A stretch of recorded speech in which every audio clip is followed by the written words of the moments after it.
Hello everyone, welcome you all to physics warrior. आज हम पढ़ेंगे एवरेज स्पीड। एवरेज स्पीड से पहले हमने देख लिया यूनिफॉर्म स्पीड क्या होती है, non uniform motion and motion क्या, यूनिफॉर्म मोशन क्या होते हैं इससे पहले वाले लेक्चर में, तो उसे आप देख लीजिए। आज हम देखेंगे एवरेज स्पीड क्या होती है। एवरेज स्पीड क्या होता है, जैसे आपने मैथ में निकाला होगा एवरेज, उसी तरह स्पीड का यहाँ पे हम क्या करते हैं, एवरेज निकालते हैं। तो मतलब यहाँ पे हम जो एवरेज स्पीड की बात करेंगे वो करेंगे कि हमने जो टोटल डिस्टेंस ट्रेवल किया, किसी भी बॉडी ने किया या हमने किया, तो वो कितने टाइम में किया, तो उस जर्नी के दौरान हमारी स्पीड कैसी रही। तो यही है total distance travelled by a body, travelled by a body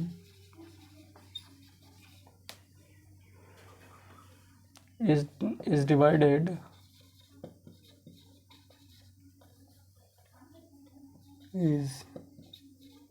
divided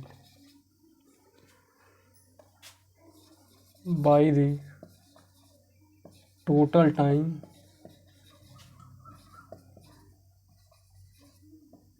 time taken to cover this distance।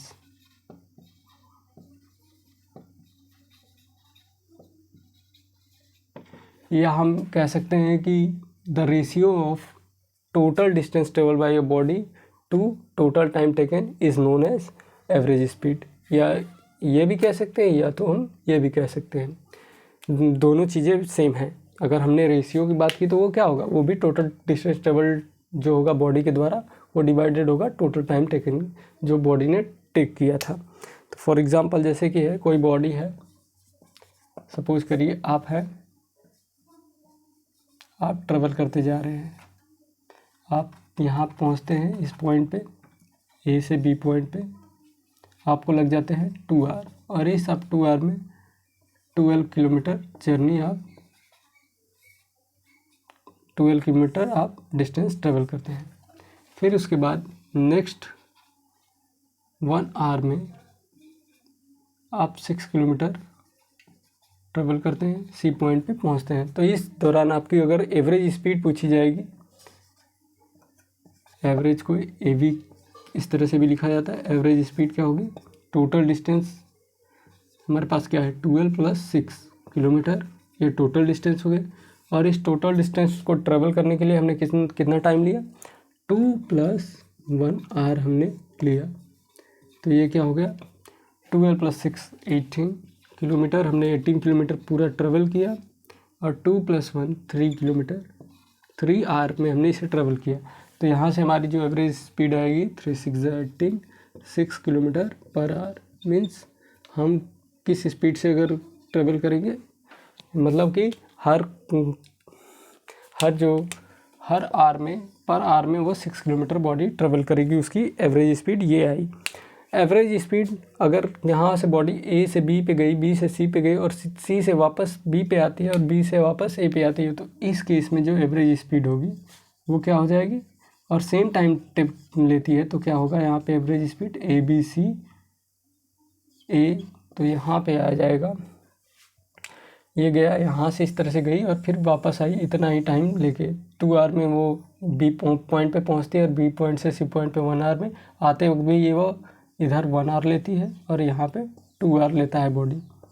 तो ये क्या करता है, यहाँ पे हमारे पास जाते वक्त 18 किलोमीटर है, और वो ट्रैवल करके वापस जब आएगा तब भी तो 18 किलोमीटर ही होगा उसके पास, और जाते वक्त उसके पास 3 आवर लगे, तो आते वक्त भी सेम टाइम लग रहा है, तो 3 आवर ही लगेगा।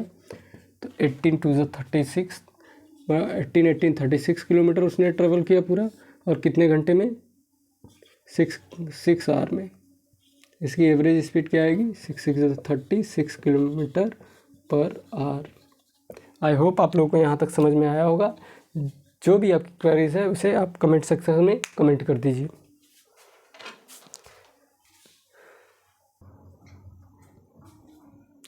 नेक्स्ट टॉपिक है यूनिफॉर्म वेलोसिटी। जैसे अभी हमने देखा था पिछले लेक्चर में कि यूनिफॉर्म स्पीड क्या होती है, उसी प्रकार देखेंगे हम यूनिफॉर्म वेलोसिटी क्या होती है। यूनिफॉर्म वेलोसिटी, आपको पता है कि वेलोसिटी में हम मैग्नीट्यूड और डायरेक्शन की दोनों की बात करते हैं, और किसी भी बॉडी की जो वेलोसिटी है कांस्टेंट कब रहेगी, वो किसी भी एक ही सिर्फ डायरेक्शन में मूव करेगा तभी उसकी जो वेलोसिटी होगी वो कांस्टेंट होगी, क्योंकि अगर डायरेक्शन चेंज होगा तो वेलोसिटी भी चेंज हो जाएगी। तो यही हम डिफिनेशन में लिखेंगे कि जो बॉडी है, और यही जो हमने यूनिफॉर्म स्पीड में पढ़ा था, जैसे कि equal distance in equal interval of time, तो वैसे ही ये भी इक्वल डिस्टेंस ट्रेवल करेगी इक्वल इंटरवल ऑफ टाइम में, लेकिन किसी स्पेसिफाइड डायरेक्शन में, मतलब उसका डायरेक्शन चेंज नहीं होना चाहिए। लेकिन स्पीड के केस में डायरेक्शन का कोई, क्योंकि वो स्केलर क्वांटिटी है तो उस पर कोई डायरेक्शन का फ़र्क नहीं पड़ता है, तो इसकी वजह से उसमें हम डायरेक्शन की बात नहीं करते। लेकिन वेलोसिटी है जो कि एक वेक्टर क्वांटिटी है, इसमें डायरेक्शन का फ़र्क पड़ता है। इसकी वजह से हम यहाँ पे किसी पर्टिकुलर डायरेक्शन की बात करेंगे तभी हम कह सकते हैं कि उस बॉडी की जो वेलोसिटी है वो कांस्टेंट है या यूनिफॉर्म है। तो body is said to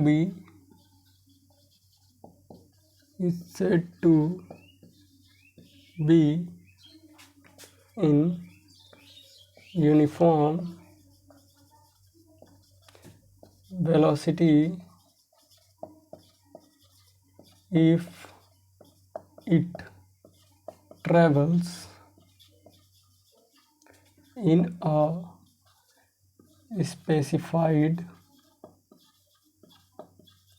specified direction in a straight line,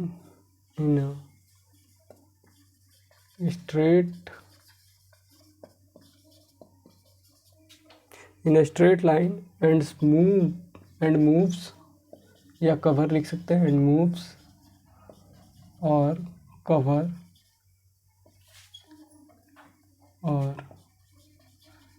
और ट्रैवल कर लीजिए, अच्छा रहेगा, और travels equal distances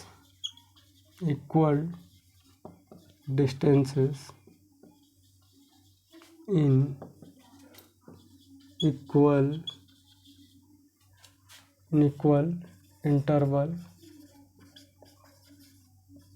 intervals of time। आपको पता है कि जैसे हम बात कर रहे थे यूनिफॉर्म स्पीड की, तो वहाँ पे हमने क्या देखा, वहाँ पे देखा हमने कि जो बॉडी है वो इक्वल डिस्टेंस ट्रेवल कर रही है इक्वल इंटरवल ऑफ टाइम में। सेम डिफिनेशन इसका भी यही रहेगा, लेकिन बस यहाँ पे हमें चेंजेस क्या करने हैं। आपको अगर यूनिफॉर्म स्पीड की डिफिनेशन याद है, या आपको यूनिफॉर्म स्पीड एकदम अच्छे से समझ में आ गया है, और आपको याद है, अगर आप बाय द वे इसको एग्ज़ाम में भूल जाते हैं कि यूनिफॉर्म वेलोसिटी क्या होती है, तो आप सेम डिफिनेशन यूनिफॉर्म स्पीड की लिखिए, बस वहाँ पे क्या ऐड कर दीजिए कि in a specified direction in a straight line. क्योंकि हम यहाँ पे डायरेक्शन की बात करते हैं, तो यहाँ पे जब कोई भी बॉडी किसी भी स्पेसिफाइड डायरेक्शन में मूव कर रही है, मीन्स स्ट्रेट लाइन में मूव कर रही है, तो उसकी जो डायरेक्शन होगी वो चेंज नहीं होगी, और जो वो इक्वल डिस्टेंस ट्रेवल कर रही है इक्वल इंटरवल ऑफ टाइम में, तो क्या होगा, वहाँ पे जो वेलोसिटी होगी वो कांस्टेंट वेलोसिटी या यूनिफॉर्म वेलोसिटी हो जाएगी। Interval of time no matter how small these intervals may be। यहाँ तक के बाद आपको तो एक बात समझ में आ गई होगी, किसी भी बॉडी का जो क्या होता है वेलोसिटी है, उसे 2 वेज में चेंज कर सकते हैं। द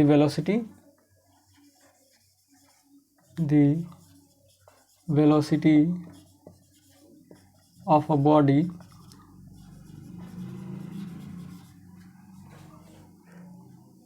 can be changed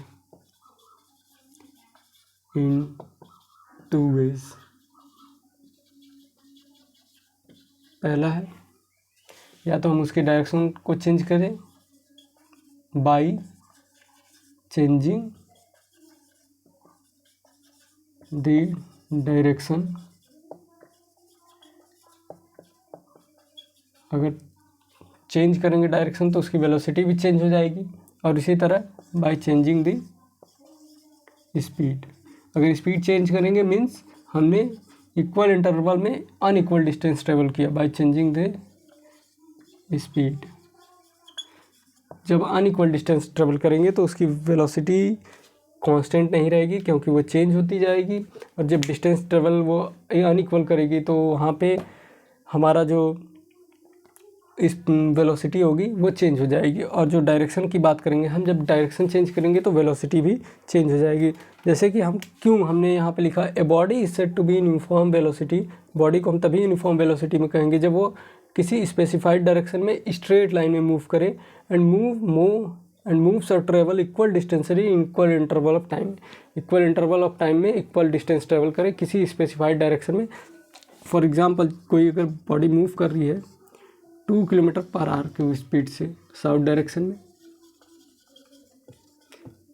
तो ये स्ट्रेट लाइन में ही मूव करनी चाहिए, तभी इसकी वेलोसिटी सेम होगी। क्योंकि अगर इस तरह से ये स्ट्रेट लाइन में ना मूव करके इस तरह से थोड़ा सा भी कर्व करेगी तो इसकी क्या होगी, जो डायरेक्शन हो जाएगी वो चेंज हो जाएगी।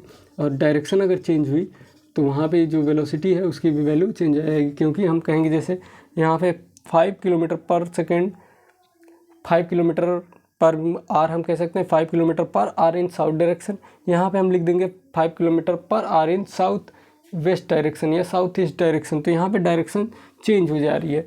तो ये हम कि या तो हम किसी सर्कुलर मोशन में आपसे अगर कोई पूछे कि वेलोसिटी कांस्टेंट रह सकती है तो नहीं रह सकती, क्योंकि अगर स्पीड इसकी मान लीजिए 60 किलोमीटर पर आर है और वो कांस्टेंट है, तब भी इसकी जो वेलोसिटी है वो कांस्टेंट नहीं रहेगी। क्यों नहीं रहेगी? क्योंकि आपको पता है यहाँ पे इसकी जो डायरेक्शन वो कुछ और है, इस पॉइंट पे डायरेक्शन इसकी कुछ और है, यहाँ पे देखेंगे डायरेक्शन तो ये आएगी, यहाँ पे देखेंगे तो ये डायरेक्शन आएगी, मतलब इसकी डायरेक्शन कंटिन्यूसली चेंज हो जा रही है।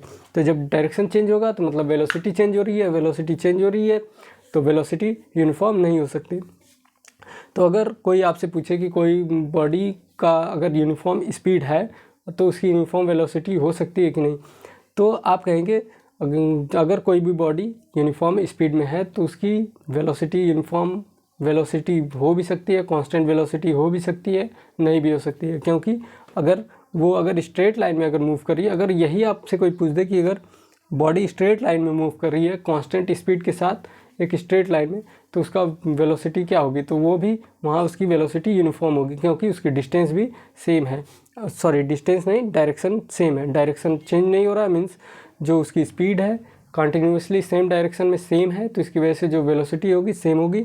लेकिन अब जहाँ हम सर्कुलर मोशन की बात करने लगेंगे, सर्कुलर पाथ पे बात करने लगेंगे, तो वहाँ क्या देख रहे हैं, ये स्पीड जो कि आपकी स्पीड सेम थी 60 किलोमीटर पर आवर, आपने हर आर में आप 60 किलोमीटर ट्रेवल कर रहे थे, लेकिन जो डिस्टेंस थी वो तो सेम आप ट्रेवल कर रहे थे, इक्वल डिस्टेंस ट्रेवल कर रहे थे इक्वल इंटरवल ऑफ टाइम में, लेकिन आपका जो डायरेक्शन था वो चेंज हो रहा था। जब डायरेक्शन चेंज होगा तो आपकी स्पीड चेंज, आपकी वेलोसिटी चेंज होगी, और वेलोसिटी चेंज होगी तो वो यूनिफॉर्म वेलोसिटी नहीं रह सकती। आई होप आप लोगों को यहाँ तक समझ में आया होगा। जो भी आपकी क्वेरीज है कमेंट सेक्शन में कमेंट कर दीजिए। मिलते हैं नेक्स्ट लेक्चर में। टिल देन पढ़ते रहिए। All the very best.